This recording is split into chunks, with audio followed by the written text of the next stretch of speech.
Good morning, everyone, and thank you all so very much for coming to this webinar.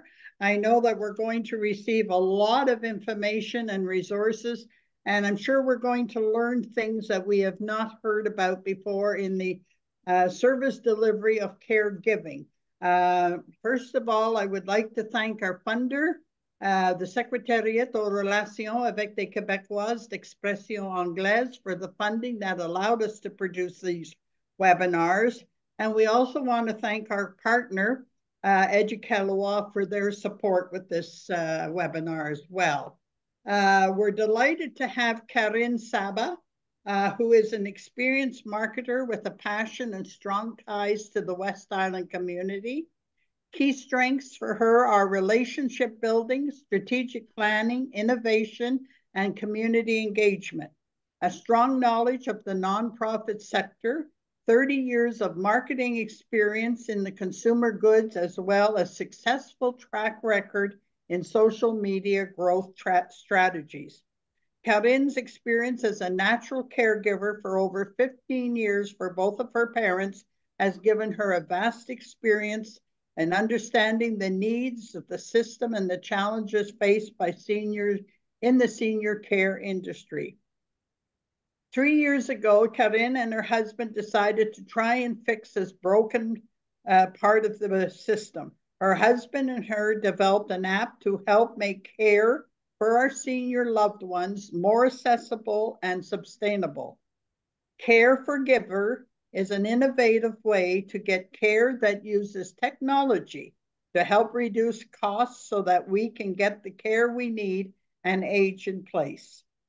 Karine's objective is to provide families a place where they can find the right person to care for their family members without having to pay those high agency premiums, and therefore resulting in better care and well-being for everyone.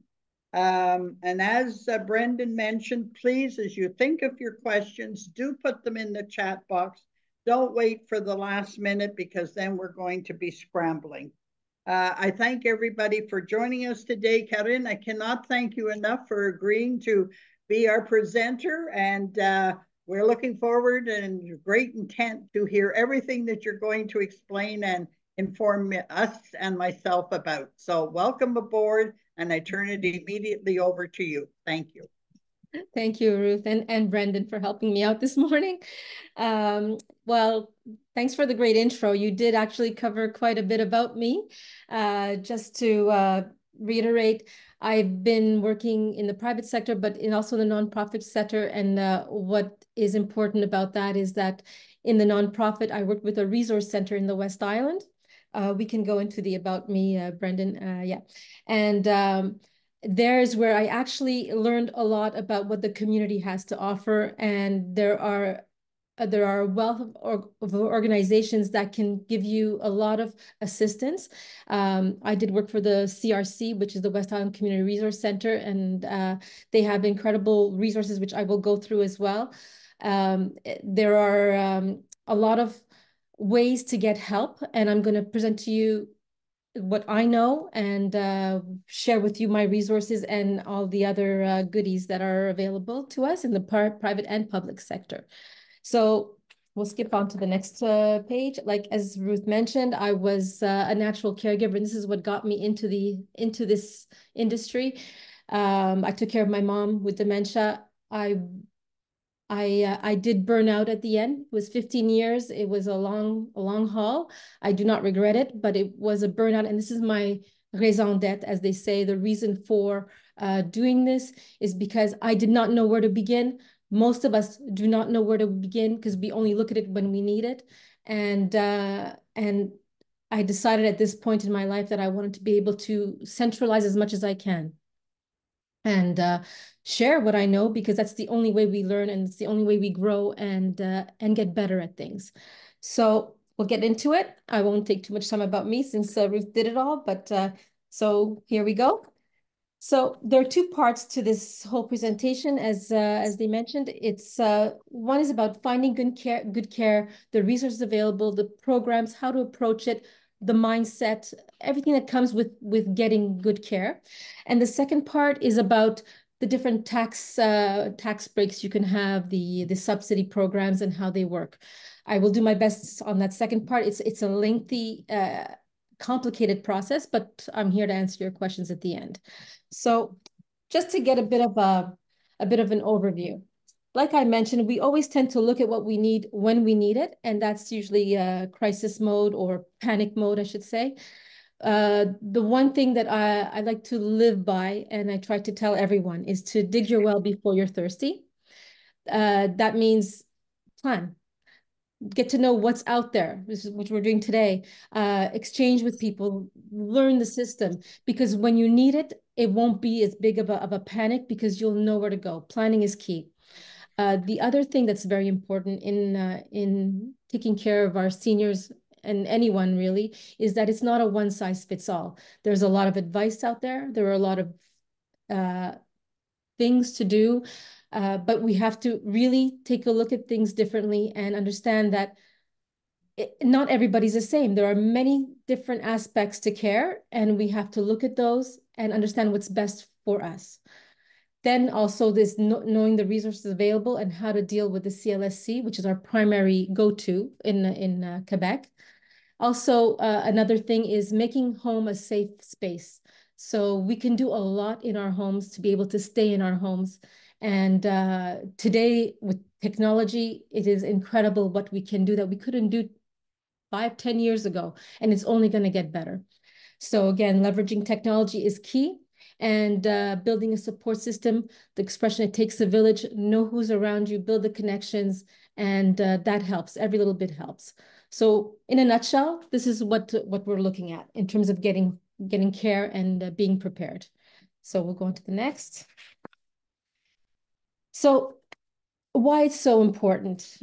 If we take a look at what's happening, I'm sure many of you have heard of the silver tsunami. I don't like calling it that because it sounds like a huge crisis. And although it is a big thing, I like to call it the age wave, because what we're looking at is in the next 7 years, so in about 2030, the population of 65 years and older will be greater than the working population.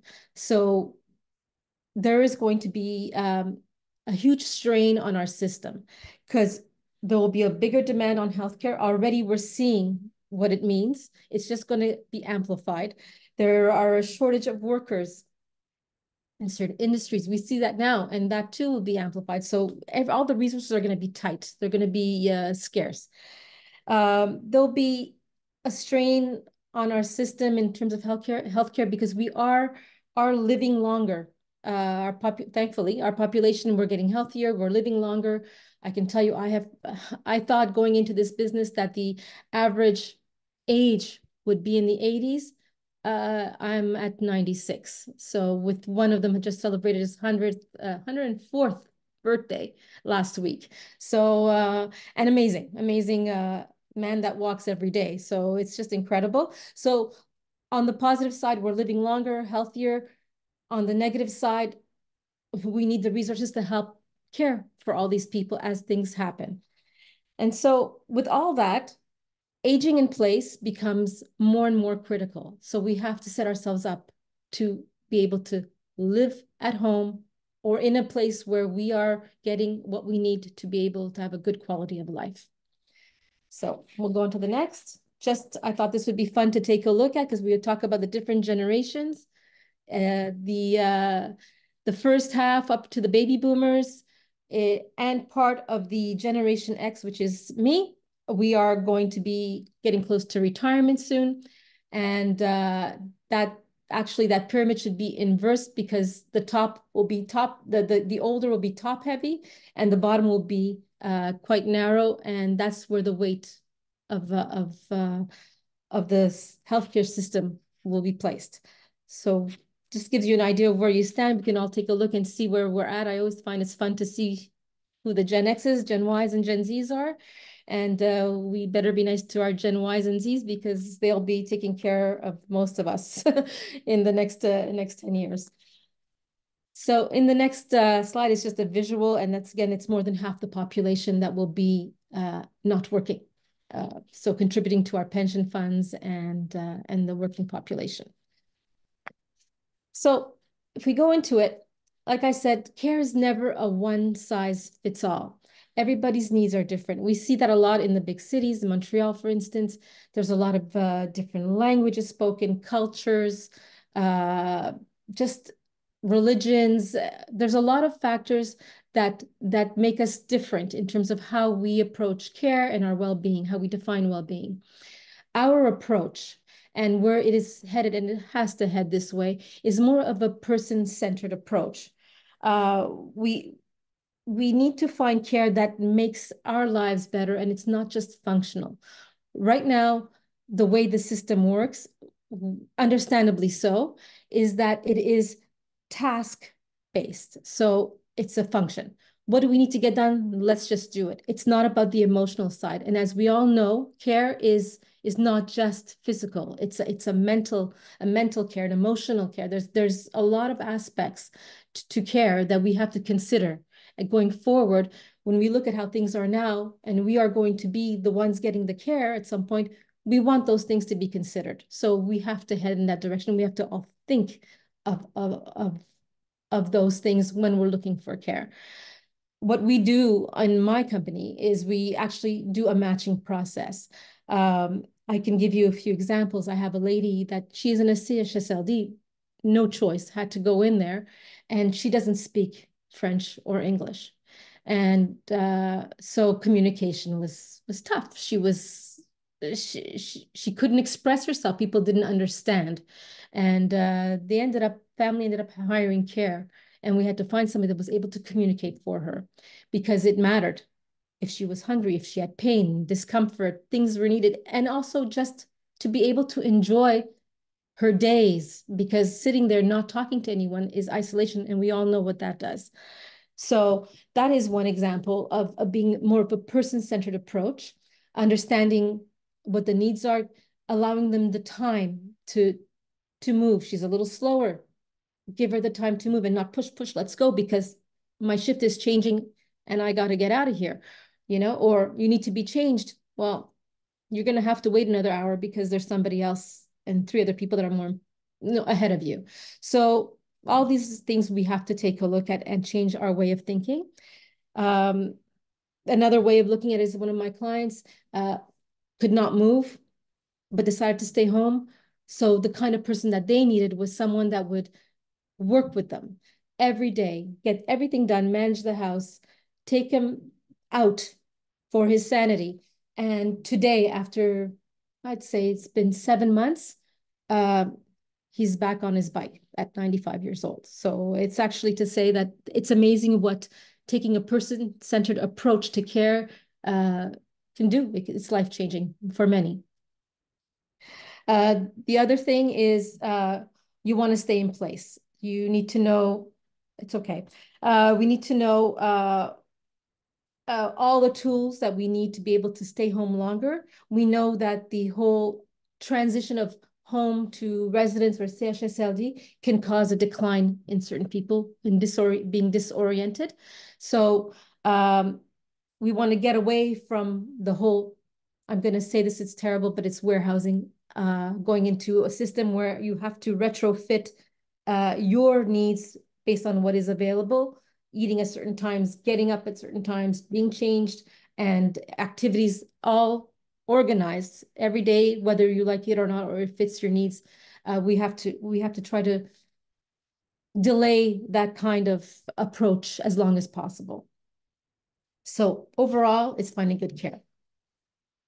So for the resources, there are many resources. Again, if you plan ahead, you dig your well before you're thirsty, you get to have a plan of how you see things going. And it's you want to do it when you're not in a panic state.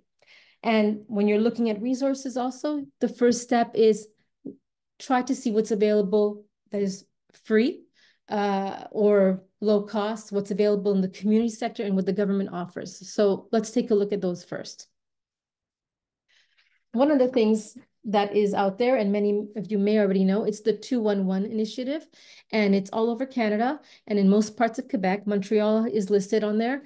And essentially what it is, it's a directory of, it's an info referral service of all the public and community services available to you. And it's by region, West Island, Montreal, North and Center Montreal. So you can actually filter.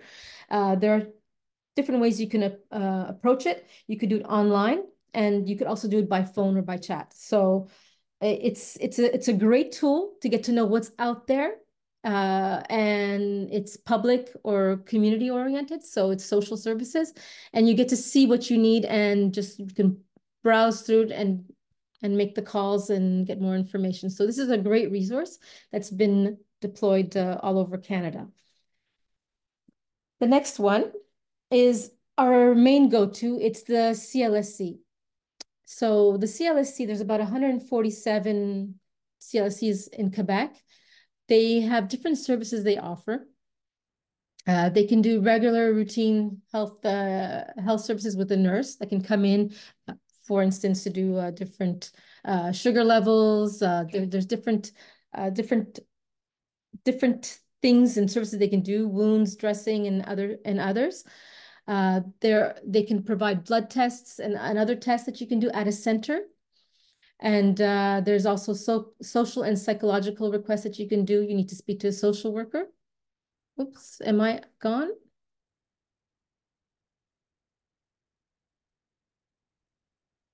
No, you're okay, Karine. You can continue. Oh, I got lost here. Sorry. Can you still see your presentation? Yes, I can. Sorry Okay, about please that. continue. Yeah. Okay. And also the CLSC has home care assistance. You can get some of that through them.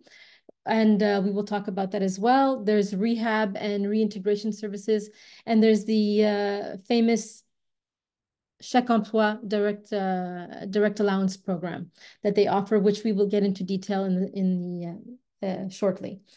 So that's basically the CLSC, and it's our first go-to place. I know many of you are probably looking at that and saying, oh, I can never get a hold of them. They are inundated. There are a lot of changes going on. But it is a great service to have. And that's why I always say, plan ahead, get listed before, make the calls before, because when you need it, chances are you won't get it right away, not at this point in time. So that is a key thing to do. Get yourself connected with the CLSC if you can. There are other resources. There are, well, the West Island Community Resource Center, which is where I work. They have an info and referral service. I don't know if the person in charge is in this group today, but she's wonderful. And she runs what they call the CRC Mobile. And they take care of guiding you, referring, and sort of figuring out what the needs are for seniors in the community in the vulnerable sector. So they're a great resource. They're online. You can actually access them online and see what they offer, and also the list of resources that they have. Another thing that they have is you can go through your city. So in the cities, every city has a different programs geared towards seniors, and it's growing more and more. You can get sometimes snow removal services or a gerontology service. For instance, I know Dorval has, if they have a service for they can come and do your vital signs, ear cleaning, glucose reading, eye drops. They created that kind of environment to help their aging population in their community. Côte Saint-Luc is another one that's very good. They have care calls, hello, bonjour, where once a week they will call and do a checkup call to see how you're doing. Many other areas offer that kind of service as well, those different checkup calls in different ways. There are youth and aid programs for seniors. So you can contact your city and see what they have available. Sometimes they connect with the youth who are volunteering their time. And I am part of the one for my area, which is Kirkland, where we've put together a list. So you sign up when you're as a senior, 65 and older, and you're on a list. So in case there's something that happens in your community, there's a blackout or, severe weather, and you would get a call just to see if you're okay, or they would have you listed. So if anything, they would be able to come by and make sure you're okay. So those are important things to do, is to make those calls to the city or go on their website and see exactly what they can offer, and also talk to your counselor, and if there aren't any of these resources, to be able to encourage them to push it forward into their community, because it benefits everyone. The other thing are pharmacies, and this is something I learned recently. There's a lot of services that a pharmacist can offer, other than just prescribing or giving out medication. They can adjust your prescription. They can deal directly with your doctor. They can also, in some pharmacies, can give you the prescription to do certain blood tests. So that I didn't know, and I just found out, which is a great help. So if most of us don't have access to a doctor, you can actually talk to your pharmacist and get certain things done. They can help manage with any palliative care. And they can also do follow-ups after the hospital discharge to see if everything is in line, if you're missing anything. So the pharmacies are a great resource, and my gut tells me that they are going to grow more and more in importance in how we manage healthcare in the future. The other one is social media and referrals. There are many groups right now on social media that you can ask questions, get information from, and everybody helps each other out, which is wonderful because you have access to a large pool of people. However, I have to say, I'm a big social media person, and I still say this, everyone is a doctor on social media. Everyone's a lawyer, everyone's a specialist in some sort of field. So you just have to just be able to read between the lines, know where you're getting your answers from, and double check and make sure that you're getting the accurate information. So basically, those are the other resources. There may be more out there, but this is essentially what's out there in terms of free, nonprofit, public resources. And that went by pretty fast. So if you have any questions on the first part on any of the topics we touched on, just shoot away. So if I understand, Karine, you're finished your first part? Yes. Okay. Hopefully people have been putting questions in the chat box. Brendan, how are we for questions? Do you need a few? You need people to... Yeah, we have, I'm just going to add myself here so everyone can see me. We do have a couple of questions to get started. And as we're asking these questions, if anything else comes to mind, please feel free to send them along. So we're going to start with, Karine, have you seen an increase in demand for services and a difference in the type of services required since the pandemic? Yes. So as we all know, with the pandemic, there was a lot of our seniors were isolated. We were all isolated, but it had a huge impact, especially in residences. I, for one, have to say that my mom was in a residence at the time of the pandemic, and access to her was extremely difficult. We were a very involved family, so we had like 5 people wanting to go in and out, and we just couldn't do that anymore. And so from the beginning to the end, you had people that were walking to people that were no longer walking at the end of the pandemic. So in terms of resources available, yes, definitely has increased. We have, more mobile services, which we're going to get to also in the second half. There are a lot of, there's an increased demand for at-home care. So you can basically get almost anything done for you in your home. So it's growing, things are popping up. So there's from hairdressing, which you can do at home, to all kinds of blood work, private healthcare. Well, just take a look at medicine. We don't have access to a doctor now. You can do that. You can do that online. And actually, I have to say it's fairly good. Unless it's an emergency, you can get your answers done.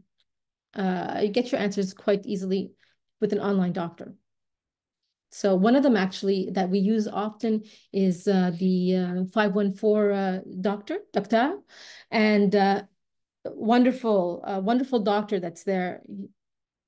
I mean, there's a cost to it, which is also tax deductible, but there's a cost to it, and you get the doctor come in, and literally we had 1 hour with him, which was mind-blowing. Went through everything, got all the paperwork that we needed done, all the prescriptions that we needed done, and a follow-up, which was pretty astounding. I mean, I've never seen that before. So yes, definitely it has been growing. Thank you, Karine. We had a similar question on COVID and pandemic, which I think was very similar.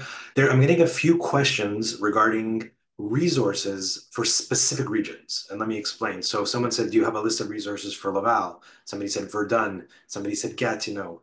I don't know if maybe there's an online resource that we can share with everyone that could maybe give an overview of resources available to them, or that they can search based on geographic location. Yes, 100%. So the 211 is where I would go first.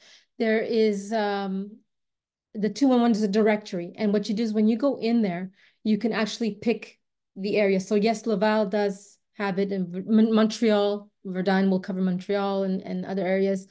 Gatineau is there as well. So what you would do is you would go in there and you can filter by senior, health, family care, judicial, justice, anything to do with legal questions you may have, and you will get a list of resources or organizations that are in your area. And then you get a map also, so you can actually just, if you don't want, you're not sure, you can just click on the map and you can get click on the different areas and see what's out there. And you don't have to stick to your own area. You can even go on the outskirts, because really distance is relative. Thank you, Karine. Somebody shared a concern that they heard that 211 was no longer being updated. Can you speak to that at all? I don't know for a fact, but I would say it's a big job to update it. So chances are that it's not fully updated. So when 211 doesn't give you all the answers, Google becomes your friend. So if you can just Google, I would say just Google it, and you can filter and see where the gaps are missing. So these kind of lists are heavy to keep updating every year. Do they change drastically? I don't think they change drastically. You do have probably that general rule, the 10-20% that will either leave the system or new to be added to the system. So I'd say as a start, the 211 is good. Google is also a great resource. So if you don't have access to a computer, which obviously everybody here does, but if you don't, you can go to a public library and access that through there as well. Or Thank call. you. You can call 211 as well, and see, maybe it's not updated on their site, but maybe you can talk to someone and they will give you more information. Wonderful. We have a few more questions coming in, so I'm just going to let them go in whatever order they come in. So the next one is, any suggestion how people can get their local CLSC to do a new assessment as an individual's health situation changes or deteriorates? So there is the fastest way, and it's not the best way, but it's the fastest way. You have to be in a hospital. So when you're in the hospital, and I've heard stories, which actually breaks my heart, but people were so desperate that they actually dropped off their loved one at a hospital they left them there and said, we can't do it. And then they have no choice. I mean, it's their ethics, right? They have to do it. And that is the fastest way. And people have done it, that I know personally. The other way is through doctor referral. So if you're part of a clinic, like a GMF, you can talk to, there's a nurse on board there, and sometimes they can push through. And then you would call and call and call until you can get through. It's not, there's a lot of turnover with social workers, at least what I've seen on my end. So I can't speak for everyone. So sometimes you think you have a caseworker and you don't, because there's been a change. The files have changed. So you really have to keep persisting and call a lot. And you can't call, and my thing is, you can't just call and say, yeah, I'm looking for help. No, it has to be urgent, because that's the reality of what we're dealing with right now. It's band-aids, patchwork everywhere. So if you're not suffering, you know, there was 50 people before you that need it. So you have to be able to push, unfortunately. Yeah. Okay. Thank you. A couple of questions. There was a follow-up to the 211 discussion. Somebody said, is 211 an actual phone number or is it an online link? I think the answer might be it's both, but I'll let you Yeah, answer it that. is both. You can just do 211, like 411, 811 is Santé, you know, 511 is for the, I believe is for the roads. So 211 is it's basically a quick dial on your phone. So, and then you can go online as well. Fantastic. Thank you. We have a lot more questions coming in, so get ready. We have somebody said that they have a friend who has wall-to-wall boxes in her house and she needs someone to help her. No sitting room, very dangerous. Somebody also in the chat followed up on that to say that that person may be a hoarder. Can she get friends together and hire a professional organizer to assess the situation? Do you have any thoughts on that? So when it comes to that kind of thing, it's quite sensitive, because if the person doesn't want to get rid of them, you can't really do it. We had to call well, we had the ambulance come in one for a client because they actually tripped over some of their things in the house, and they basically didn't give them, not didn't give them a choice, but it was a good talking to. You have to hire people to to do that. It's private. That's a private thing. My recommendation, I have an aunt that is a hoarder, so I understand how that difficult that can be.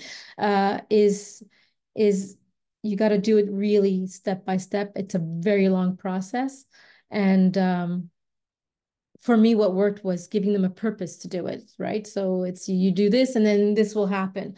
But unfortunately, it's a very big problem, and one of the key things to keeping your home safe is to clear out your stuff. We don't use it, you got to clear it out. And there are people that help doing that, because it is overwhelming. And chances are it's better if it's not a family member, because then it gets very personal. And depending on the state of mind that the person is in, it could cause a lot of problems, rifts in the family. So it's the best I can do for that. Thank you, Karine. We're going to go back to COVID for a moment. I have a comment here that during COVID, the provincial government hired and trained a large number of people to work in LTC facilities, the long-term care facilities. Do we know if this has worked well, as we know that seniors are extremely anxious about that long-term care system? So I'm glad you brought it up. And again, I'm going to say this from my experience. Okay. So it's not a general thing of what's going on. There were a lot of people that were brought in and trained for COVID, a lot of them. And I have to say that there are a lot of them right now that are looking for work. And that I can tell you for a fact on my end. I have a, with my agency, I've got over 400 caregivers listed. Okay. And that is without even trying.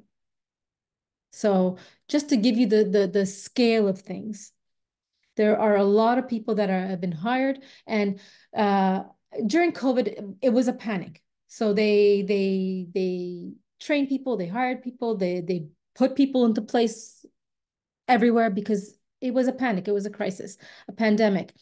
What happens now here in Quebec is that these people that don't have French or have to pass their French exam to be able to work in the system. So I can tell you, out of the 428 that I have, give or take 5,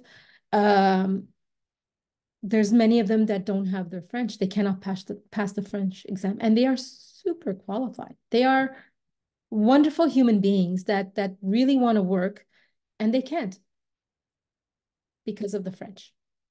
So that's a big problem. And if it's going to change, I don't know.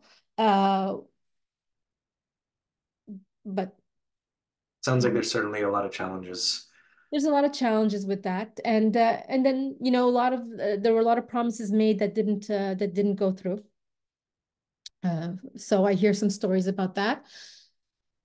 And yes, language is one. The other thing is that the pay.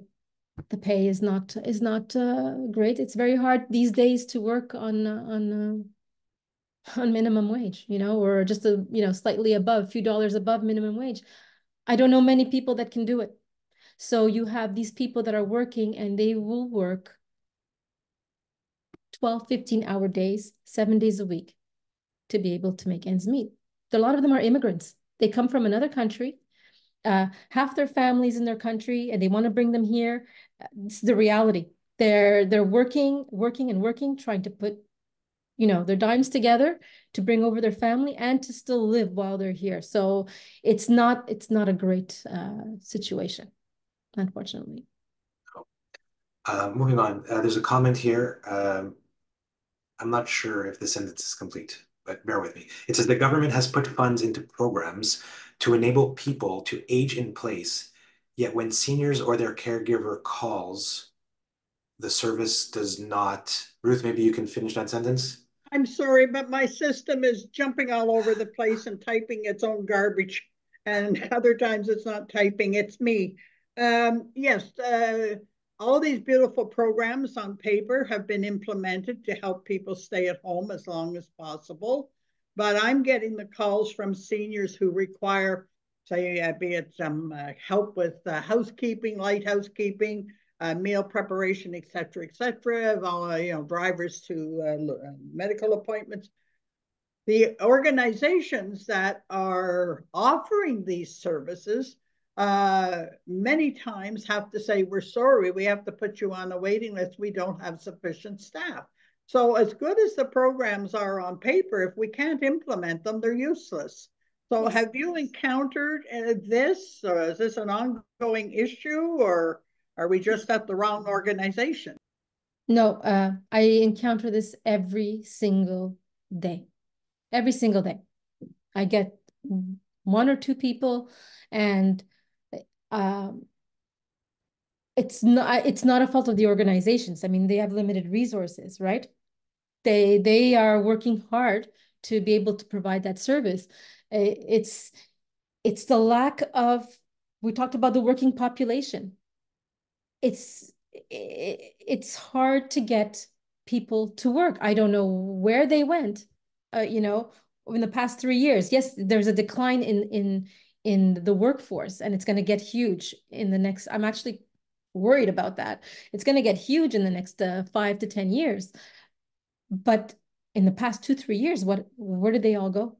And I don't have an answer to that, but we don't have the wrong organizations. They're all there. They are strapped. So what happens is that you have people who can afford to hire personal private care, then you're okay. But I mean, also, how long can that last, right? Not everybody has unlimited funds. And those that can't, well, they have to go to the community sector. But if everybody's going through the community and public sector first, well, you're limiting those people that really need it from getting those services. So it's a very difficult situation to manage, to balance out, because everybody wants to go first with the free. It's normal. But there's people that really need it, and those that can afford to go and pay for it. So until I don't see how that will, the only way it'll work is the simple law of economics, is supply and demand. We have to find a way to increase our supply so that the demand is met and it will stabilize at some point, because you'll have, the more you have of something, the more choice you have, and the more you can, also control the price of things. Right now, we provide home care at home, in residences, in CHSLDs, and in hospitals to help compensate for the lack of resources available within those areas. And it's just, I don't know how to say this. It's just hard for people to just, I'm getting, I'm all, it's hard to people to get the right kind of care, and it's getting to be very expensive. So what we do is okay, you mentioned we're a tech company, and that's like, people say, well, you're in healthcare, you have to be a people company. We're a tech company. Doesn't mean we're not a people company. It means because with technology, we leverage what's there to be able to bring down the prices of things. Right now, other agencies, their prices are astronomical. I would not be able to afford full-time care. Karine, perhaps you could tell us a little bit about what are some of the programs or services that you do actually offer to the families? So it is care. So it's everything from light housekeeping. We're not housekeepers. So you don't have, like, if you want to hire a housekeeper to come and clean your house and scrub your floors, that's not what we do. But there is light housekeeping. So, you're the dusting, the vacuuming, there's meal prep, a lot of companionship, which is very important. There's a lot of, we have nurses with us. So nurses and PABs, personal support workers. So when it comes to hygiene care, the whole gamut that you would get in a residence, in a CHSC, you can get it at home. And then the extra step that we do is, which is I'm doing now, is what I don't provide, we'll find it. There's always a way to find it, and we're two heads are better than one. So if you say, like, I got a call this morning saying, I need transportation because my parents are in 2 different residences, we need to go back and forth. I don't do transportation, but you know what? There are these organizations. And if these organizations don't work, let's be creative, okay? And you can find solutions. You just have to be creative, So yes, Uber is expensive back and forth, but if you connect with an Uber driver and you can actually work it out, there are ways about getting things. You just have to be creative and think a little bit out of the box. So I think we're in a very traditional field, and we have to sort of step out of it a little bit to be able to find more feasible solutions for today with what we're faced with today. That's my personal opinion. Thank you. And certainly this is all very emotional as well. Just a quick follow-up to the situation we were talking about with the boxes and the potential hoarding situation. There was a follow-up, and she seems rather desperate. She said, who can we call to see how bad her apartment is? She needs personal help. It's so sad. I don't know. I guess there seems to be somebody also in the chat answering questions. I'm not going to be reading those answers. I'm just going to be reading the questions. Yeah. What I would say to that person is reach out to me. Let's take a look. Depending on where you live and what you do, I may know a few people or organizations that can do that. You can also look online, but the only thing I'd say that is that if you go to these Facebook groups, you don't know who you're letting into your home. So I'm not an advocate of that, unless you have somebody to vet them properly. But just write to me. Well, my email will be up, I guess, somewhere, and let's take a look at it and discuss what the options are. And if it's not, we'll find it. We'll find a solution. There are ways to solve these things. It's the emotional aspect has to be addressed first before the actual task. That's true in everything. So if you can break down that barrier of emotional, like understand what the core issue is and work on the emotional side, the rest is easy. It's the 80-20 rule in life. 80% is emotional, 20% is the action. Okay. This is a good time to remind everyone that we are going to be sending out contact information for Karine. You're going to have a copy of the PowerPoint presentation and the video as well. So for contacting afterwards, that is possible. A few more questions to go over before we go on break. This is going back to the 514 doctor resource that you were mentioning earlier. Someone commented that that's not a phone number. I believe that's true. It's not a phone number. It's a website. Is that correct? No, it's a phone number. So if someone dials 514 DOCTOR, like that should work because they seem to say it didn't work, or maybe there's a number missing because Doctor. doctors only. Do it Oh, in French. docteur in French, DOCTEUR. I'll put that in the chat. Thank you for the clarification. Then somebody mentioned that since it's 514, you would think Montreal only, but is it available outside of Montreal? For example, Chaudière-Appalaches, other regions outside of Montreal. Let me get you that doctor. I will give you the number if everybody wants, whoever's asking to take it down. It's 514-362-8387. And yeah, it's called I'm going to NW. type that into the chat as well, so everybody knows. So 514 doctor is 514-362-8387. Is that what I said? Yes. This is Montreal, I believe, only, but there are many other mobile doctors available everywhere. So it's a question of doing a search. And if you're not sure, if you have a certain area, I won't do it right now, but you could just give me a shout and let me know, and I'll take a look. With the 514 Doctor, it's you do book it online. It's not cheap. Okay, depending on where you live, there is a processing fee. Opening up a file, I believe it's $50 or $60. Yeah, it's somebody wrote $60, and then depending on where you live, and if you need a doctor, or sometimes you need a nurse. That's something else that I think is very important.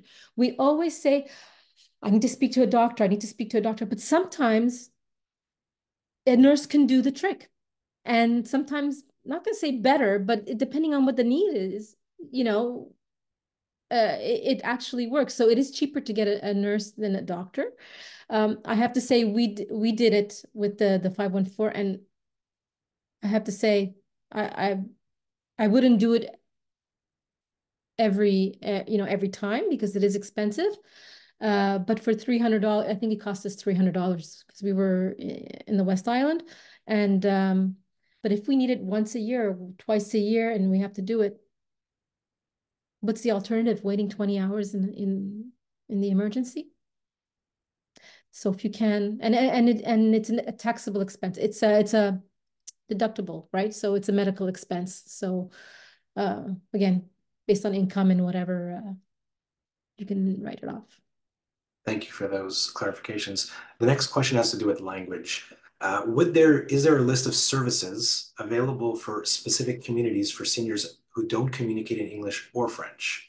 They were looking for residents for autonomous seniors with Romanian clientele, but was unsuccessful in finding this information. And somebody subsequently sent a link to a service called access.net. I don't know if you're familiar with that one, or maybe you have other resources available that you can talk about. Well, in the private side, I can speak for that. It's a matter of matching. So that's what we do. We try to match. Do we have Romanian? I think I do have a Romanian. I'd have to take a look, see if she's even available. But the problem is that we deal a lot with Italians, Greeks,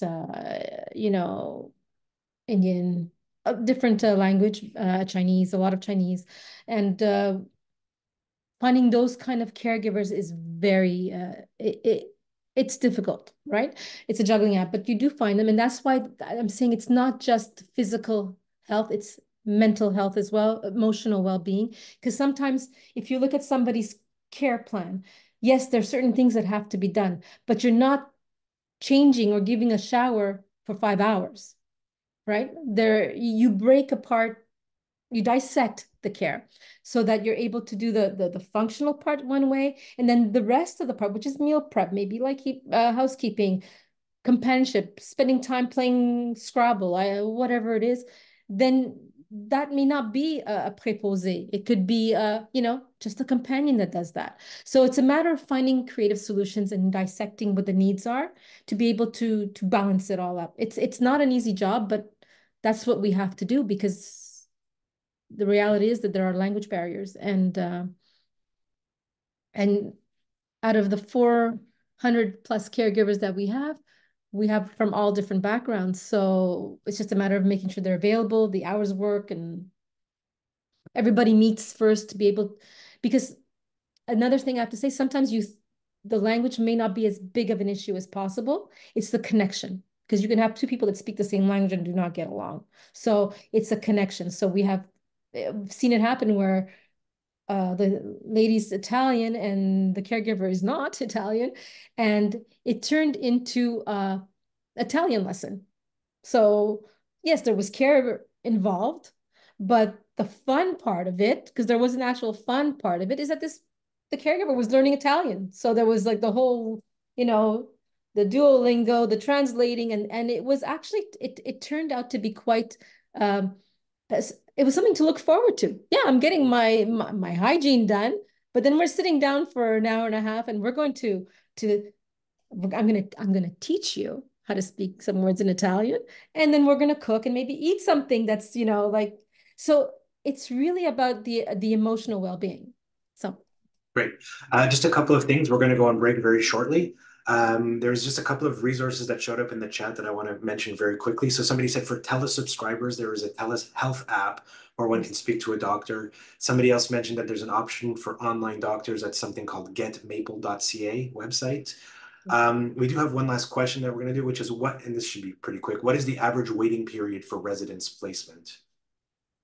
Public, I believe it's 1 to 2 years, depending Yeah, on if you want to get to the one of your choice. Private, it's a little faster, but still very tight. Yeah. Very, very tight. And you get to choose if you're going into the public sector. You give your preference. But my dad from the West Island had a place in the East End, and my cousin from the East End got a place in the West Island same time. And I'm like, it doesn't make sense, but we couldn't change it. So it's not fun. Thank you. I think it's break time, Ruth. Do you have a few words? Yes, thank you very much, Brendan and Karine, for handling all the questions. And as you can see, there's a great number of challenges, needs, different types of services required. And I guess if I take anything away from the previous session, is that family members, caregivers, the senior themselves, while they're capable, is get their ducks lined up, make their wishes known, plan, take care of your finances as well as you can, although with inflation these years it's kind of hard. But I think it's extremely important to be prepared before we're faced with a crisis. Regarding the person that's a hoarder, I know that we want to deal with the psychological aspects, and I know there's many organizations out there that can help, and we've had them on doing webinars. The only concern I have, and I would like to flag, is if someone is very concerned that this could be a fire hazard, especially if the person is a smoker, then I think you have the urgency to call the local municipal fire department and explain the circumstances, because I think we would want to address something that's that serious on a more immediate basis. So without me chatting anymore, you don't need that. Let's say we come back at about 11:15 at the very, very latest, maybe 2-3 minutes beforehand. You have an opportunity to stretch, grab a cup of tea, and be ready for the next segment that Karine is going to present to us. And once again, we will be asking you to put your questions in the chat box as she goes along. And thank you all for your attention and sticking with us, and hope you all come back, and we'll see you in 10-12 minutes. Thank you, Ruth. We'll be back in 10 minutes.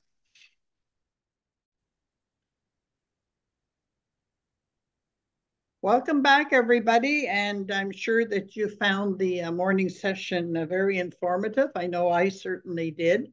And while I'm thinking of it, I want to just make a brief mention that we do have wellness centers joining us.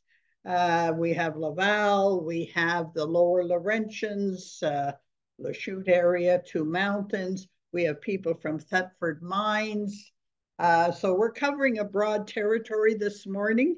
So I really appreciate your taking the effort and organizing to bring your members together in a central location so that they can all hear Karine's presentation. So without further ado, as once again, please put your questions as you think of them. This one is going to be quite detailed, the session that Karine is doing now on the different rebates, programs, subsidies that are available. So you may want to have paper and pencil handy to write down resources. I'm not sure. So without further ado from me, Karine, I'm turning it right over to you. And once again, thank you. Okay, so this is the fun part, I guess. Not that there's much fun in taxes, but here we go. Just want to say a disclaimer. I am not an expert in all these tax credits and government subsidies and programs. I can give you what I've learned over the years, what I've done in my research. I will share with you. If there are more, quite possibly there are more, although I don't think so, but who knows? And it does change. So the 2024 guide will be out probably in about 2-3 months from now. So well within 2024. And we'll see if there's anything added then. But we'll go through it. I'm not an expert. I will answer to the best of my abilities. And if anybody needs to speak to an accountant that does these things, I like the one I have. I can easily give you his name and you can just give him a call and he's ready to do the legwork and find out and let you know how things work. So this is a big section. Yes, we're going to talk about the famous Programme Chèque Emploi, or in English, it's called the Direct Allowance Program. It's a program offered by the CLSC. And this is, in theory, a great program to help offset some of the costs of getting care. So basically, the CLSC does their own care, so they can do some sporadic care at home, like I mentioned, for blood tests, wounds and dressings and diabetes monitoring. They do all that stuff. They come in and it's an in and out. So they're not there to sit with you and have coffee and keep you company. It's an in and out task base, and they do that. However, there is another option, and it's more for the family members or the person needing the care to control the process, and it's called Programme Chèque Emploi. And I put together on the next slide the way it works. So this is how I see it working and how it has worked with my clients. And essentially, it's the first initial step is to contact the CLSC. So Chèque Emploi, what they do is the program is about somebody coming in, a social worker, coming in from the CLSC to assess your situation. So you need to first contact them. This is why I say if you can get on that list, do it as soon as possible, because it could take a lot of time, especially if it's no rush. It could take a very long time. Or it's through a hospital stay. That is unfortunately the best way to get a hold of a caseworker this way. Or you can, contact the CLSC directly or through your doctor. So the step is you get in contact with the CLSC. The next step is they come into your home and they evaluate. So it's a psychosocial assessment. They see how your home is, what your needs are. They sort of evaluate based on different criterias what your need is. So basically, what it covers is hygiene care, bathing, dressing, if you're able to dress yourself, any transfers from bed to chair and mobility issues, meal prep, and other household tasks. So that's essentially what the program is there for, to cover, to help in in the in-home care process. So the assessment is done. The social worker then goes back, does the reporting. It goes through a committee. I'm not sure what it's made up of who exactly it is. I'm going back a few years of when we did it. There was a special committee for that. And they sort of look at it and they assess and say, okay, well, you need 10 hours of care a week because it's all done in 15 increments. So, let's say a bath will take 2 increments of 15, and that's a half hour given for that. So again, very task-based.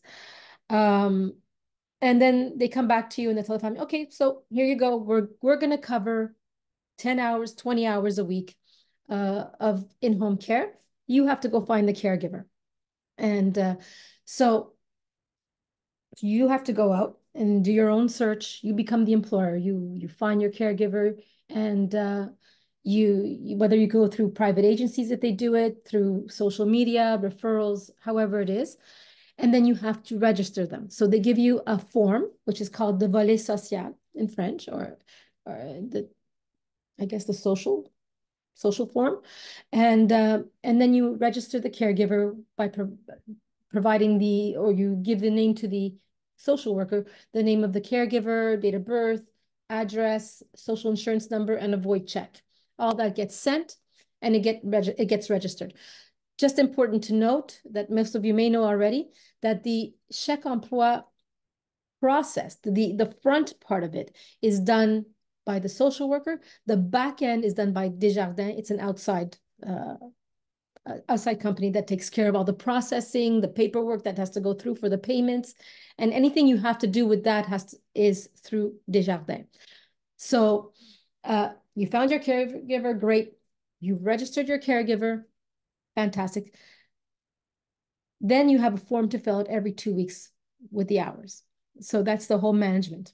You fill out the form based on the number of hours. It's bi-weekly. So every 2 weeks, if you've got 10 hours, so it's 20 hours, you can use it anyway, not any way you like, but technically, if you need 5 hours 1 week and 15 hours the next week, as long as within that 2-week period, you are covering the 20 hours.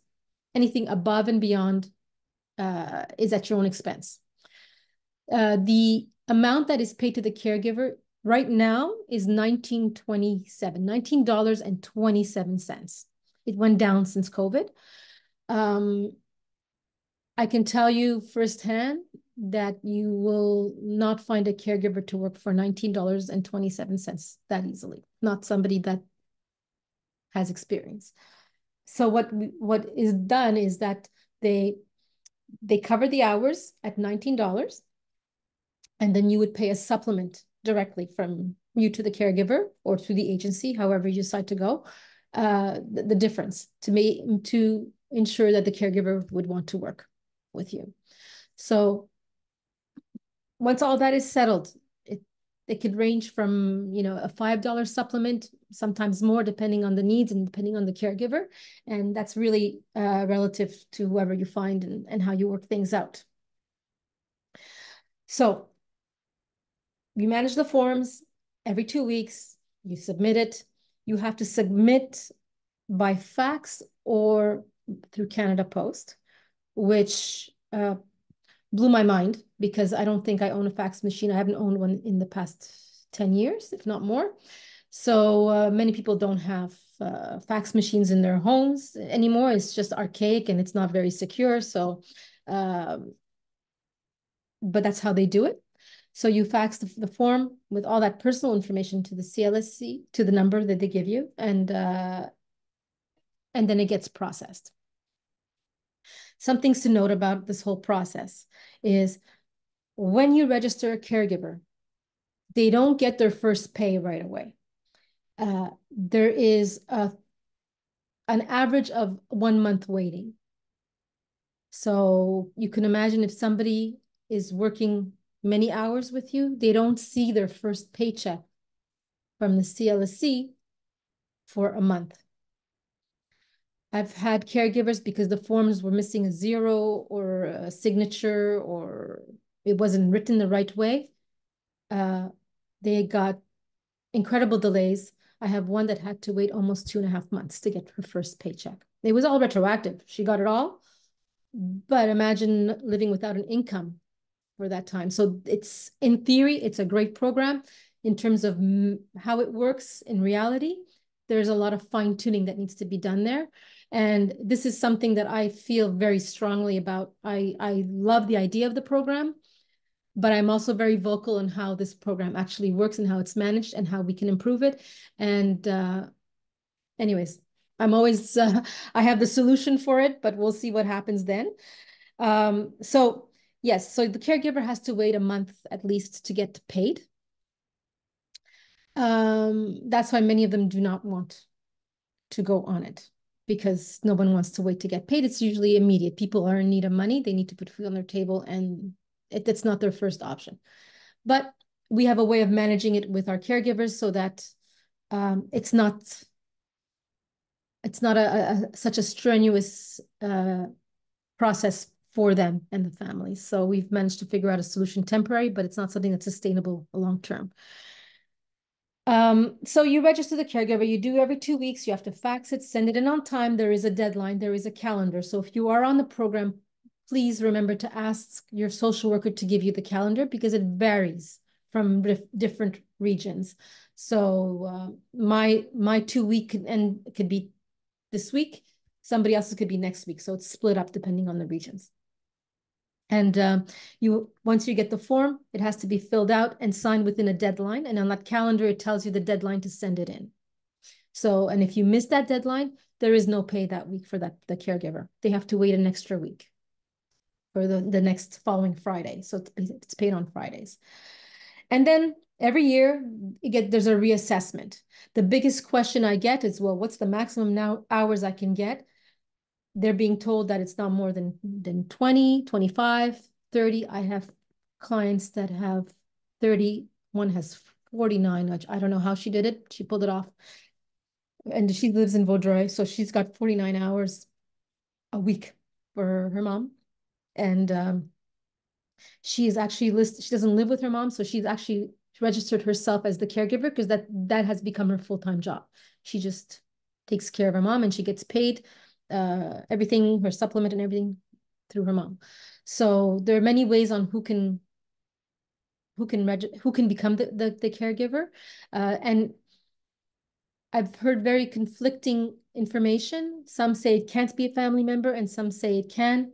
I know firsthand many people put their family members on the list, and it does work, but I can't confirm. And maybe if there is somebody in this forum that works at the CIUS can actually confirm that would be great. And then, so every year, the social worker is supposed to come back and reassess, and if needs have increased, hours are modified. You can state your case at any time if things go decline throughout the year, but essentially that's how it is. And then that's the whole process in a nutshell for Chèque Emploi. Again, a great initiative. In theory, in practice, there's room for improvement, especially the whole faxing and Canada Post thing. Some people can't get stamps, to mail and don't have fax machines. What we do, and if you have a good phone, you can do fax zero, and fax zero is a fax system on your phone. You just take a picture and you can send it through your phone, and it gets to their fax machine. Again, it has to be clear. So that is one of the options that you can use. Okay, so that's Chèque Emploi. I'm sure we'll have questions on that at the end. We'll get into some of the bigger and heavier credits. There's a disability tax credit. I didn't know about this 10 years ago, and I would have really used this help. It's a non-refundable tax credit for people that are unable to take care of things, or they have basic daily activities take an inordinate amount of time. So it takes more time than the average person. The basic activities has to involve vision, things that affect your vision, speaking, auditory, hearing, walking, elimination, whether it's bowel or bladder, if you have issues dealing with that, feeding yourself, dressing yourself, and just basically any mental functions of everyday life. If you have problems with that, and it's a challenge, and it exists 90% of the time, okay, in your daily life, you are eligible for a disability tax credit. And what it is, it's a form that needs to be filled out by a medical practitioner. And they basically... Sorry? Oh, sorry, I thought I heard someone.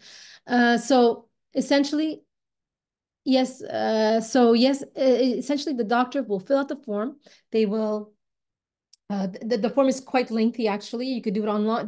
There's an online form and a printable form on the government website, and it covers everything. And in there, there's a date of which these symptoms started. So that's important because this tax credit is retroactive up to 10 years. So if you just found out about this and you know someone that it's been 5 years they're like this, it's retroactive 5 years if the doctor is able to sign off on it. And it's a nice chunk. And it could go up to this is $8,000 a year, and it's non-refundable in your account, and that helps pay for quite a few things, actually.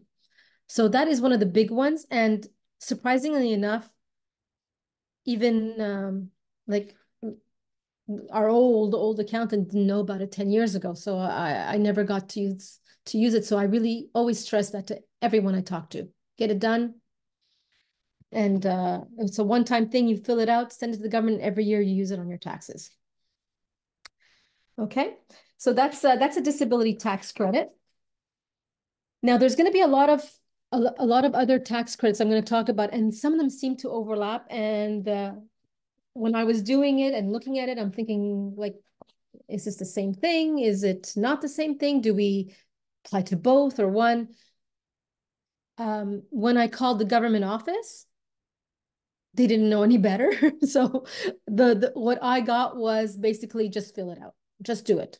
Just apply. So when in doubt, apply and see if you get approved or not. But the key thing is to know which ones are refundable and non-refundable, because if you get something that's refundable at the end of the year when you do your taxes, if you weren't eligible, like we saw with the CERB, you'll have to pay back. So that's just really the only word of caution for all these tax credits. So for the home accessibility tax credit, it's a federal tax credit. It's non-refundable, and you can do it. This is used to basically make improvements in your house to make your home more accessible to aging in place. That's essentially what it is in a nutshell. It involves basically, sorry, if you want to install a stair lift or a ramp for a wheelchair, these things are you get a credit for it through the federal government. Okay, in most cases, if you're getting the disability tax credit, there's a fine line if you can apply for this tax credit as well. However, in most cases, there are exceptions. So again, you apply, you see where it takes you, and it's a maximum of 10,000 per household, per dwelling, let's say, with a maximum of 2. So it's 20,000. If you own 2 homes, it's $20,000 max credit a year. So another thing to mention about this, and we're going to talk about the medical expense. You can use the home accessibility tax credit and claim it as a medical expense at the same time. You can do both, so you can get a double whammy there. So other things that it covers also, which I found was interesting, is if you are building something yourself, so the building materials, the fixtures, the rental of equipment to build, and even the permits to build, those things are all covered under this tax credit. Okay, the next one. I tend to go a little fast, but you know what? We can, at the end of the session with the questions, we'll go deeper. There is the independent living tax credit for seniors. It's a part of Quebec, Revenue Quebec. It's a provincial. 70, if you're 70 years and older, it's a refundable tax credit that is paid out to seniors. And it's for expenses or purchases or lease of installation of equipment and fixtures. Again, you see there's one's federal, one's provincial. So there are two tax credits. I believe when you do your taxes at the end of the year, it may be on the same line when you're in Quebec. I'm not 100% sure, but it exists, and it's a double credit. And what's interesting for that is that if you have to go to rehab and you have to transition there after being hospitalized, that credit applies. So you keep those expenses to be able to use it in your taxes at the end of the year. So, and there's also the first $250 of that credit is first $250 of that expense is a deduction. So basically it's not covered. The rest is covered, and it's a maximum of 60 days in rehab. So that's another thing that can be of use. It's good to know. The next one is your medical expense tax credit. That's the one with the federal, where you can actually even though you put a fixture in and it's you use it as a deductible, you can also use it as a medical expense. So that's something I did not realize you can do both, but I read it clearly in on the government site. Both can be used. Now, the key with the medical expense, some people don't think it's worth it because it has to exceed 3% of your income. So if you got minor medical expenses, you can put it in, but it doesn't have a huge impact. It's really when it's 3% or more of your income, of your net income, you can actually get a benefit from that. So it does cover also basic medical expenses, but also like cancer treatments, laser eye surgery, medical equipment, and also travel expenses. So if you have to go somewhere to get treatment, medical treatment, and it's something that it's a need to be done, not cosmetic, obviously, it also applies as an expense, medical expense. So that's your medical expense tax credit. Then there's the Federal Canada Caregiver Credit. And this is it's a credit that is given out to someone that supports a dependent. So if you have a dependent that has a physical or mental disability, you can claim this caregiver credit, and it's a non-refundable tax credit. It all depends on your net income. It's geared to help people that are mid and low income homes to be able to take care of their loved one and not lose out on too many on financial resources. So the amount to be claimed ranges between $2,000 and $7,500. You need to demonstrate that your family member is critically ill or injured or end of life. So if you're able to prove that, have the right documentation, you're eligible for this credit. It's really designed to give in-home care to a family member. So this is very specific, and you just basically apply for it through your CRA, and if you're eligible, you will get it. And it's as simple as that. And obviously, the higher your income, it's okay. The higher your income, the less the amount that you get. The next one is the employment insurance caregiver credit. And if you are working and contributing to unemployment insurance, you do your taxes, you are eligible to take some time off to take care of a family member that is injured. And there are criterias. It can be a family member, or it can be like family. Like family is it has a very wide, big definition. So it's really, it leaves it open for non-family members to be able to apply for it. What it is basically, you can get 55% of your earnings up to a maximum of $650 a week. If somebody is critically injured, it's up to 15 weeks of payment, and compassionate care is 26 weeks. So that is another thing that can help you in a short term to be able to take care of someone that is infirm. So that's the EI caregiver credit. The next one is caregiver living with a person that's 70 or over. Similar to the other one, the Canadian caregiver, the federal one. It's basically, when a family member has to rely on you to give them some support because of a disability, mental or physical.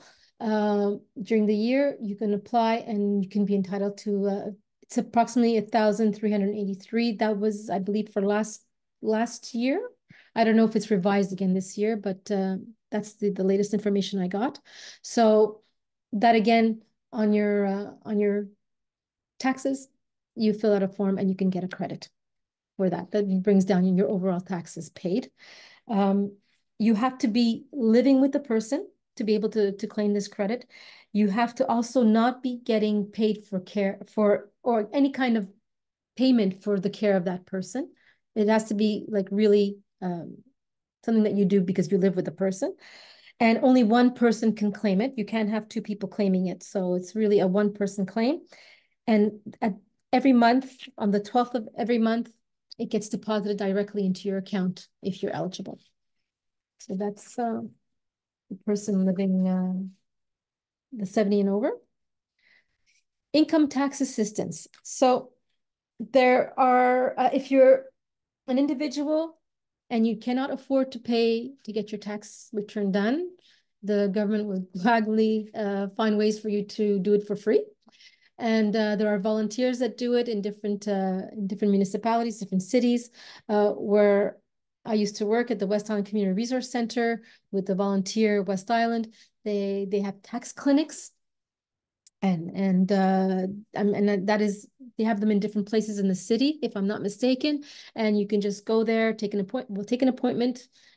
I suggest you do it earlier than later, I should say, to be able to get a decent appointment and have it done for free.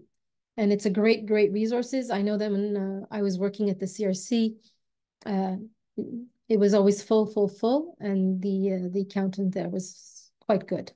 There's also, if you use U-File, you do your own taxes, like U-File and other like TurboTax and all that. After a certain age, I don't know if it's 65 or 70, you get to file it for free as well. So that's another thing to look at. And that's for income tax assistance. The other one is a senior assistance tax credit. It's a refundable tax credit that is paid automatically to people who file a income tax return. So basically, it's on your income tax. You would, if you're 70 and over, you would, there's a box, a form to fill out, and you would automatically get it, get a credit for it. And what it is, basically, it's $2,000 a maximum of $2,000 per person. If you're a couple, it's $4,000, and then it's reduced. So if you have, if your income is a certain level, so for every level of increase in your income, it goes down by 5%. So I don't know what you end up with at the end of the year, but it starts off with a $2,000 credit. And I think there is also a program, which is, I'm not 100% sure how it works, but there's also one for the federal, I believe, which is, it's an $800 for two people, so $400 each. So that one, I'm not 100% sure how it works, but I know there is a tax credit and it's done automatically on your income tax return. So the next one is a solidarity tax credit, and that also is something that's done directly on your income taxes. And it's to help low and middle income households with, to offset some of the costs, and it's directly deposited into your account. You do it when you're filing your taxes, and when you're eligible, it actually just gets automatic. It's automatic every year. So, and that's about it for solidarity tax credit. It's very straightforward, and most people know about it, or if you do your taxes and your accountant is there, they usually do it for you. There is a career extension tax credit, and that is also a non-refundable tax credit. It's for those that are 60 and over, or 65 and over, that they want to continue working. It encourages them to stay. Again, with the shortages in resources in the country. If we can encourage people to work longer, the government provides a certain credit, or I should say, non-taxable portion of their income. It's not huge, but it's something. It's 15% of the portion of your work income that exceeds 5,000. It's about $1,500 or somewhat that is added to your tax at the end that you don't pay from your income. So that's a career extension tax credit to keep you working longer. The next one is a domestic help services, and that's offered through the RAMQ. It helps people get a reduction on services on their hourly rates. So for instance, if you want somebody to do housekeeping, it's a program that's subsidized through the RAMQ. And how it works is that there are organizations that work with this program. You want housekeeping, you can put yourself on a list, and there are waiting lists right now for this. And you pay anywhere between, I think it's like $2, $4 to $11, maybe 15, maybe 14 now an hour. And the rest is subsidized by the organization through the government. And you get to have less expensive housekeeping. And there are a few of them. Most people know Westnet. There's Nova Aid. There's Service d'aide Remue Ménage. If you go into the RAMQ site, you can do a search and you can find all the companies by region that are available, that are offering this kind of reduced cost service. And it's a flat rate that you pay, and it helps. But there, like I said, there's a huge waiting list. You don't control the quality, so it's the quality of service you get. They send people to your homes. You don't have any control of who it is, and it's when you hire the organization, not the people. So that's essentially how it works. So there's some good and bad sides to it, but it's there, and it's good to know that it's there. So there's the senior activity tax credit, and it's not much, but it's still there. So there's a refundable tax credit that if you do activities like physical, going to a gym, recreational activities, it's a certain amount that it's a maximum $40, but you can still get it back from your taxes. So that's another one. The newest one is that just came out, and I'm sure many of you got the letter in the mail. The Canadian Dental Care Plan, which I think is a great program. And if your family income is 90,000 or less, and you don't have any dental insurance, you can have there's a long list of dental care covered by the government. So some of the care that you can get, some of the dental work you can have done is the prevention, the scaling, the cleaning, the x-rays, exams, the fillings, root canals, the removal or the adjustment of partials of dentures, and oral surgery. That all gets covered. So on the chart, you'll see like when you should have gotten the letter, or you will be getting the letter to say that you're eligible. If you're not eligible, you will not get the letter. It's based on what you filed on your income tax the previous year. So essentially that's what it is, which is great because as I know from experience, dental care in seniors, especially with cognitive mobility, mostly cognitive issues, is bottom of the line. It doesn't get done, and there are many issues. And as we know, not taking care of your teeth, not bacteria forms causes other health related issues. So this is probably one of the important programs they put in place for prevention. So I think it's a great program. And if you haven't gotten your letter and you think you may be eligible, or there has been a change in your family income, I would contact the government for that. And before we get into making home a safe place, there's a few others that I saw actually just yesterday.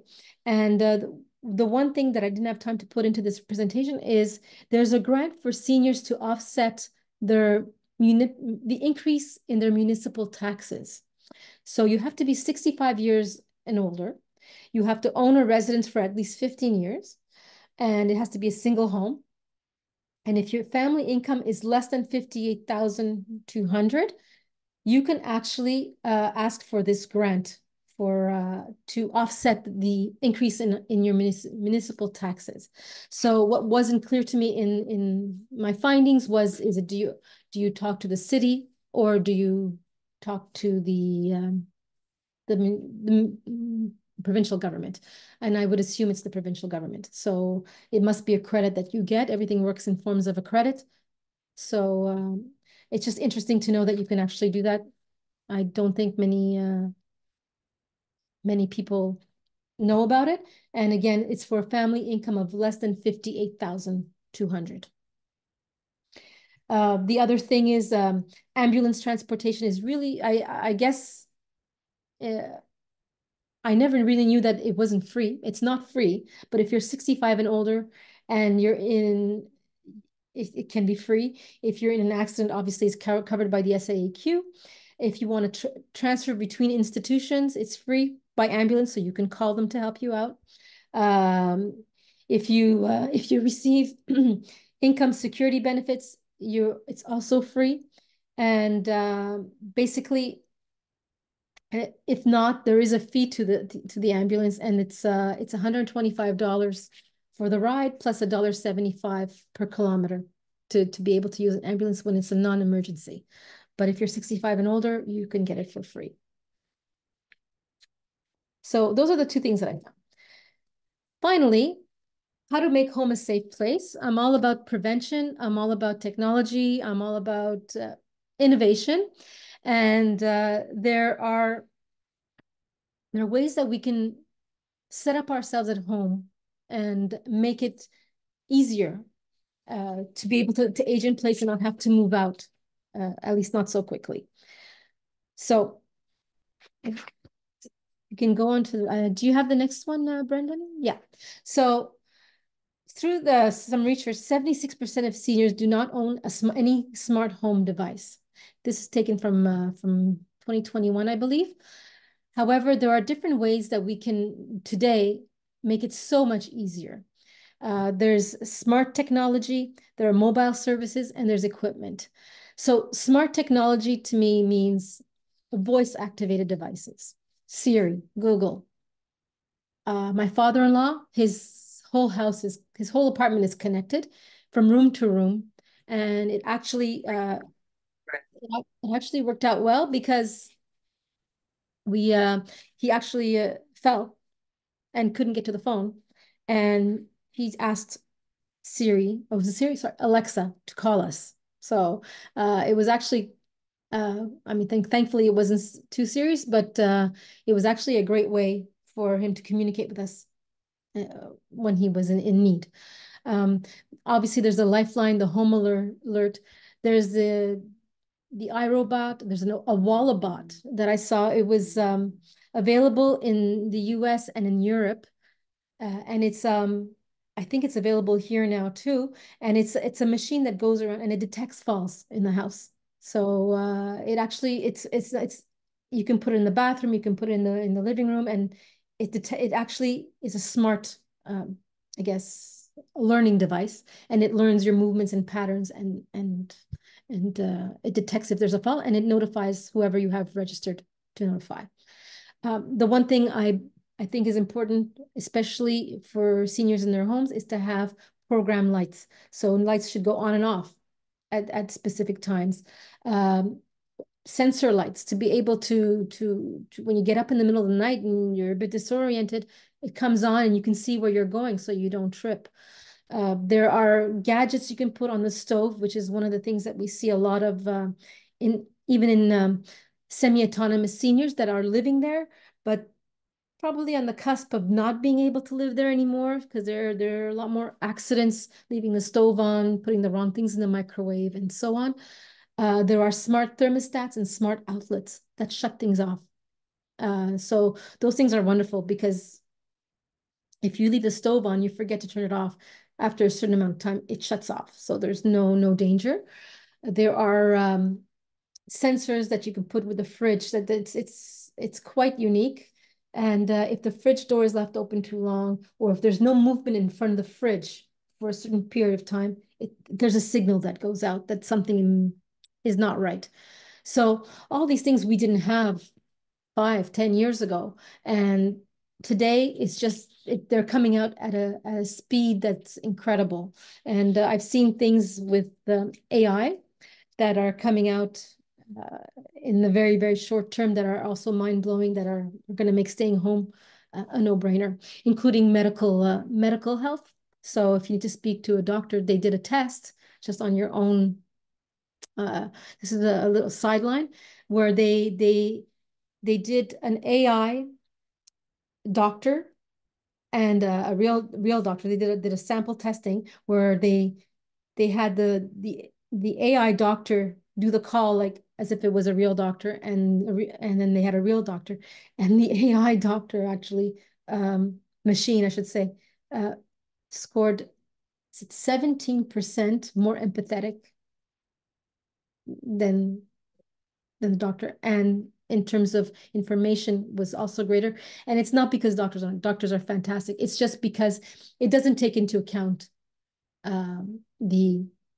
you know what's going on in your day. So if I've had a bad day or I'm rushed or I've gotten stressed, it doesn't affect the AI machine. But that's a whole different topic, and I'm sure it'll come around at some point.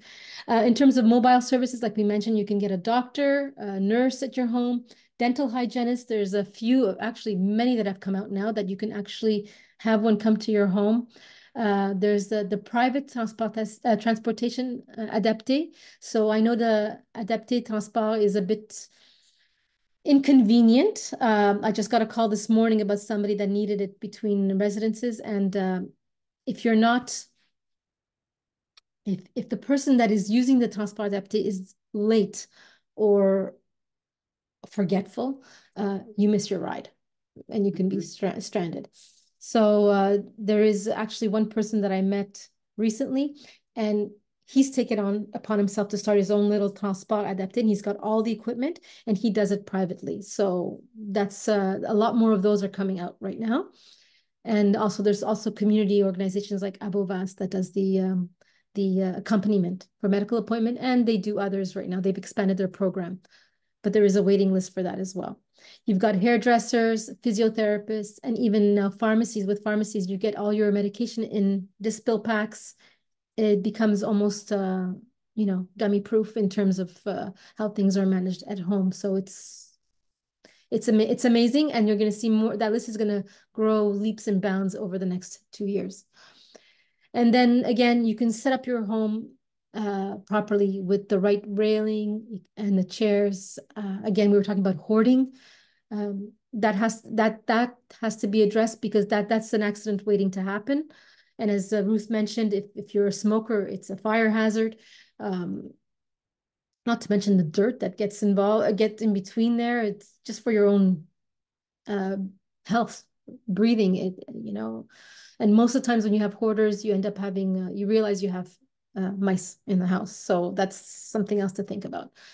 Removing carpets is a big thing. If you have area rugs, those things are a surefire way to fall and fracture a bone somewhere.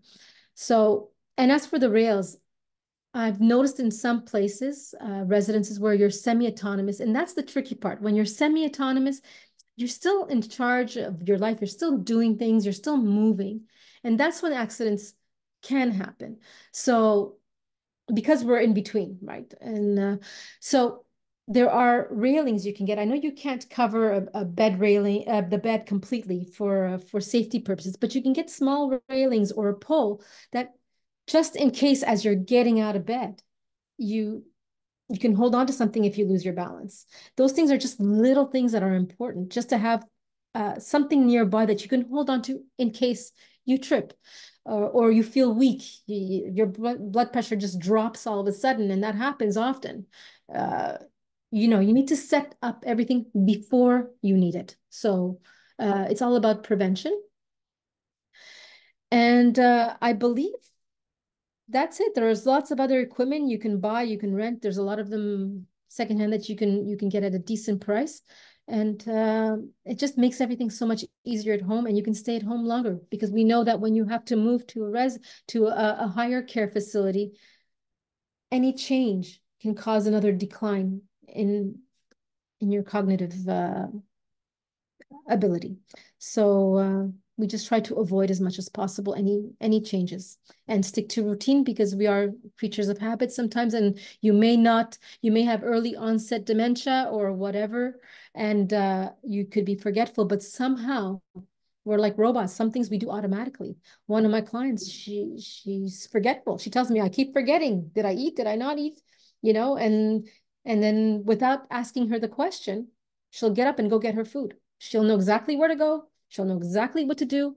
But then you said, oh, where did you get that? She's like, oh, I don't know. I'm like, but you just went to go get it. And she's like, I guess I did. But because it's such a habit, she knew, oh, 4 o'clock I have to eat. But I'll ask her, so what time is supper? She'll say, I don't know. But 4 o'clock comes, she gets up and she goes. So when you change your environment, that whole routine, that instinctive knowledge of what is supposed to happen, it changes and causes confusion. So that's it. I'm going to have to jump in. It is just past noon. I thank you so very much. It's a wealth of information. I've been writing furiously as you're going, taking notes down, but I do want to reassure everybody that in approximately a week's time, you're going to receive a link to the recording, and you're also going to receive Karine's presentation. So I know one of the wellness centers in Baie-Comeau Sept-Îles sent me an email saying, Ruth, can we get a list of these resources?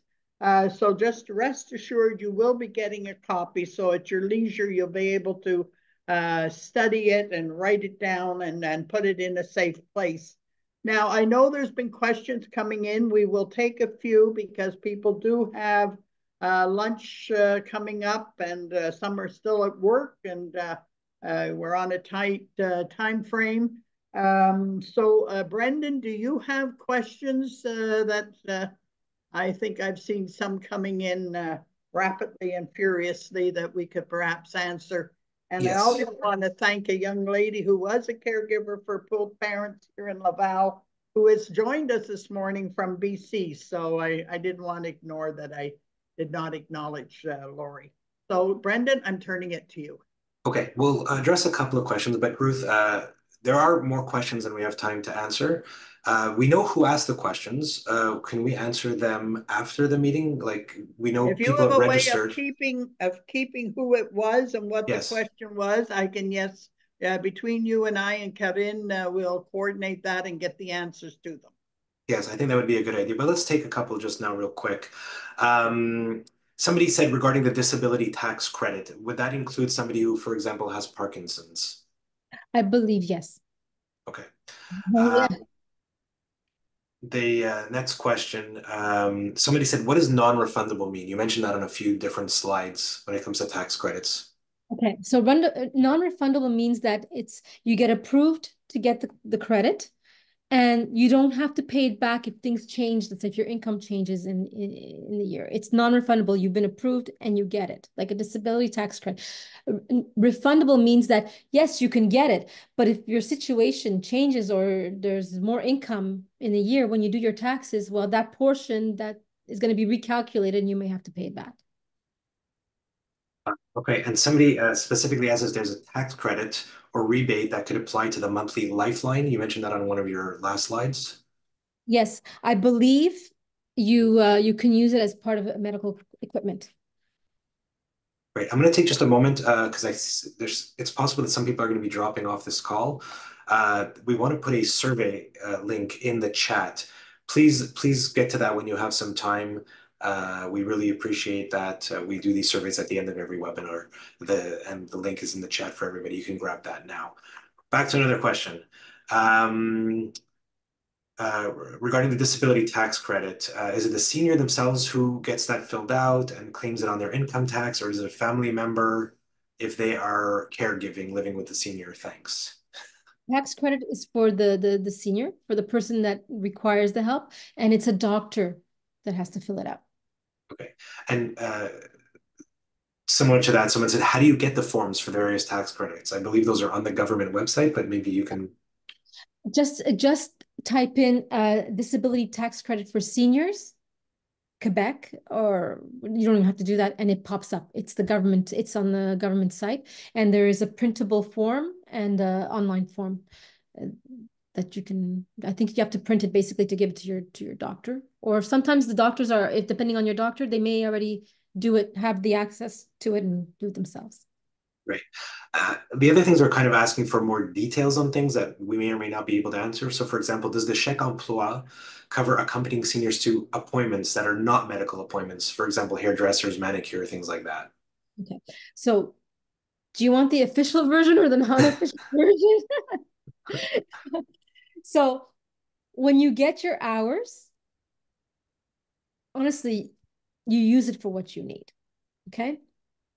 That's the hours they've allocated. It is meant for hygiene care, meal prep, and I think accompaniment to certain, things.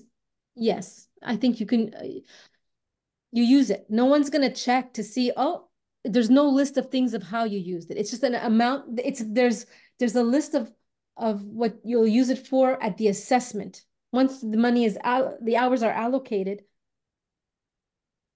you use it how you want. Right.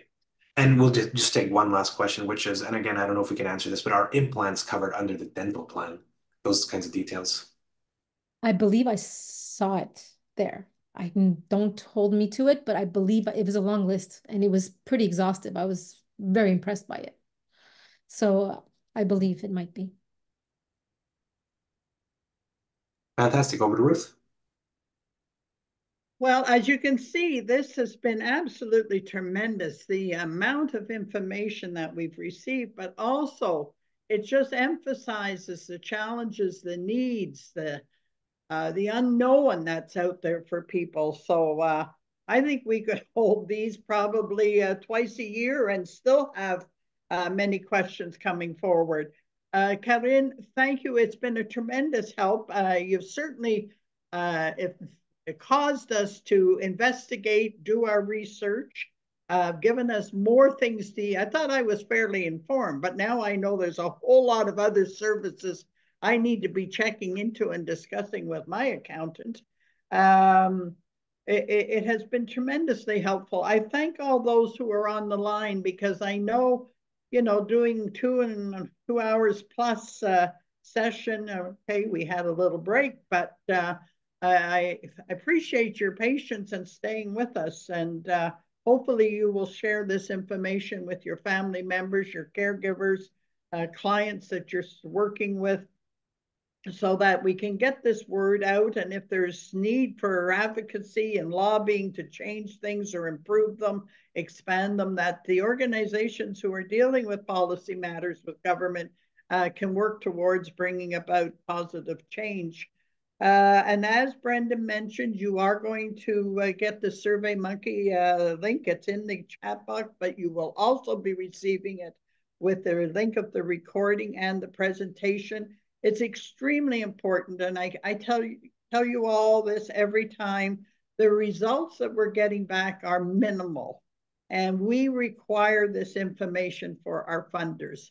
It's going to take you 3-4 minutes. It's just click on some buttons. Was it good? Was it valuable? What did you learn? How can it be improved? because we have to justify the funding we received, that we actually did have people online and actually participated, and it did have some value for you. So please complete that. So you don't need to hear from me anymore. We will be having upcoming webinars. We're not finished yet. We go to the end of March. This Friday, we have 2 on housing. One is the impact on our health with poor housing. And the other one, and I'm going to go blank just as I speak. Social housing and a success story on how someone got funding to incorporate low-cost housing apartments for autonomous senior living. There are going to be more. If you want to be on our mailing list, because often we're finding out, well, people who I've seen on these webinars are not hearing about the webinars. You have to go on the Seniors Action Quebec website, www.seniors.actionquebec.ca, and fill out the request to go on our mailing list, and then you will receive all the mailings. I try to remember everybody through my networks, but I'm sure I'm missing people. And you will hear about all the webinars that are coming up. So Friday, there's the 2 on housing, 10:30 to noon, and then 1:30 to 3. I will take registrations today. If you want to go on and see, it's on the website. You'll see the poster. But after today, it's really too late. The deadline was last week, but I'll make an exception. And we have others coming up with Dr. Serge Gauthier and Claire Webster in March on caregivers and dementia and burnout of caregivers. So there's a lot of things happening, and we hope that you're interested. You'll come back and join us. And I thank all those throughout the province who have taken the time, and the wellness centers. I know we don't see you all. We get one email address, but you could have anywhere from 10 to 30, 40 people sitting in your room. So we appreciate your patience and joining us, and hope you come back. And have a great rest of the week. And thank you. And go and have a great lunch.